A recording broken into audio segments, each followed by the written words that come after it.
नमस्कार दोस्तों, crazy fact zone में आपका फिर से एक बार स्वागत है। आज के इस वीडियो में हम जानने वाले हैं करवा चौथ का व्रत क्यों रखा जाता है और इसकी पूजा विधि क्या होती है और इससे रिलेटेड कुछ पौराणिक कथाओं के बारे में भी हम जानने वाले हैं। तो इस वीडियो को आप अंत तक जरूर देखें।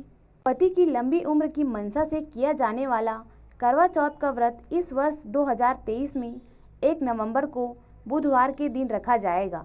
करवा चौथ का व्रत हिंदू धर्म में बहुत अधिक महत्वपूर्ण होता है। इस दिन विधि विधान के साथ पूजा अर्चना की जाती है और करवा चौथ की कथा सुनी जाती है। इस व्रत को कुंवारी कन्या भी रख सकती हैं। वे अच्छे वर की कामना के लिए करवा चौथ का व्रत करती हैं।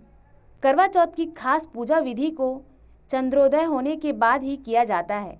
पूजा और व्रत की विधि के अनुसार करवा चौथ के दिन सुबह उठकर स्नान आदि करके स्वच्छ वस्त्र धारण करके और ईश्वर के सामने हाथ जोड़कर व्रत का संकल्प लें। फिर इस मंत्र का जाप करें। मम सुख सौभाग्य पुत्र पौत्रादि सुस्थिर श्री प्राप्ते कर्क चतुर्थी व्रतमहम करिष्ये। इसके बाद दोपहर में पूजा की तैयारी करें। वैसे तो आजकल प्रिंट किए हुए कैलेंडर आते हैं, लेकिन अगर आपके पास नहीं है तो इसके लिए घर के मंदिर की दीवार पर गेरू से फलक बनाएं। फिर चावल को पीसकर इससे फलक पर करवा का चित्र बनाएं। इस रीति को करवा धरना कहा जाता है।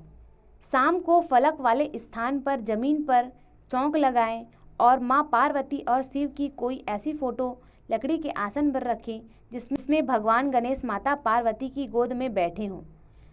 अब पूजा की थाली सजाएं और थाली में दीपक, सिंदूर, अक्षत, कुमकुम, रोली तथा चावल की बनी मिठाई या सफ़ेद मिठाई रखें। इसके बाद कोरे करवा में जल भरकर पूजा में रखें और मां पार्वती को श्रृंगार सामग्री चढ़ाएं।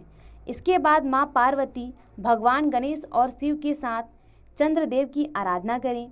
फिर करवा चौथ व्रत कथा सुनें और पढ़ें। चंद्रमा के निकलने पर छलनी से या जल से चंद्रमा को देखें। फिर चंद्रमा की पूजा करें और उसको अर्घ्य दें।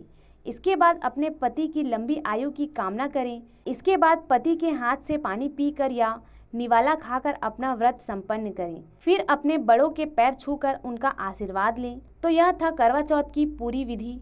इसके बाद हम जान लेते हैं कि करवा चौथ की पौराणिक कथाएं या मान्यताएं क्या क्या हैं। करवा चौथ की प्रचलित कथा वीरावती और उसके 7 भाइयों की है। प्राचीन काल में इंद्रप्रस्थ में वेद शर्मा नामक एक विद्वान ब्राह्मण रहता था। उसकी पत्नी लीलावती से उसके 7 पुत्र और वीरावती नाम की एक पुत्री थी। वीरावती के युवा होने पर उसका विवाह विधि विधान के साथ किया गया। जब कार्तिक कृष्ण चतुर्थी आई तो वीरावती ने अपने भाभियों के साथ बड़े प्रेम से करवा चौथ का व्रत शुरू किया, लेकिन भूख प्यास से वह चंद्रोदय के पूर्व ही बेहोश हो गई। बहन को बेहोश देखकर सातों भाई व्याकुल हो गए और उसका उपाय खोजने लगे। उन्होंने अपनी लाडली बहन के लिए पेड़ के पीछे से जलती मशाल का उजाला दिखाकर बहन को होश में लाकर चंद्रोदय होने की सूचना दे दी। तो उसने विधि पूर्वक पूजा और अर्घ्य देकर भोजन कर लिया। ऐसा करने से उसके पति की मृत्यु हो गई। अपने पति की मृत्यु से वीरावती व्याकुल हो उठी और उसने अन्न जल का त्याग कर दिया। उसी रात को इंद्राणी पृथ्वी पर आई और ब्राह्मण पुत्री ने उनसे अपने दुख का कारण पूछा। इस पर इंद्राणी ने बताया कि तुमने करवा चौथ पर वास्तविक चंद्रोदय होने से पहले ही अर्घ्य देकर भोजन कर लिया, इसीलिए तुम्हारा पति मर गया। अब उसे पुनर्जीवित करने के लिए विधिवत करवा चौथ का व्रत करो। मैं उस व्रत के ही पुण्य प्रभाव से तुम्हारे पति को जीवित करूंगी। वीरावती के 12 मास की चौथ सहित करवा चौथ व्रत पूर्ण विधि के अनुसार किया तो इंद्राणी ने अपनी प्रतिज्ञा के अनुसार प्रसन्न होकर चुल्लू भर पानी उसके पति के मृत शरीर पर छिड़क दिया। ऐसा करते ही उसका पति जीवित हो उठा और घर आ गया। इसके बाद वीरावती अपने पति के साथ वैवाहिक सुख भोगने लगी।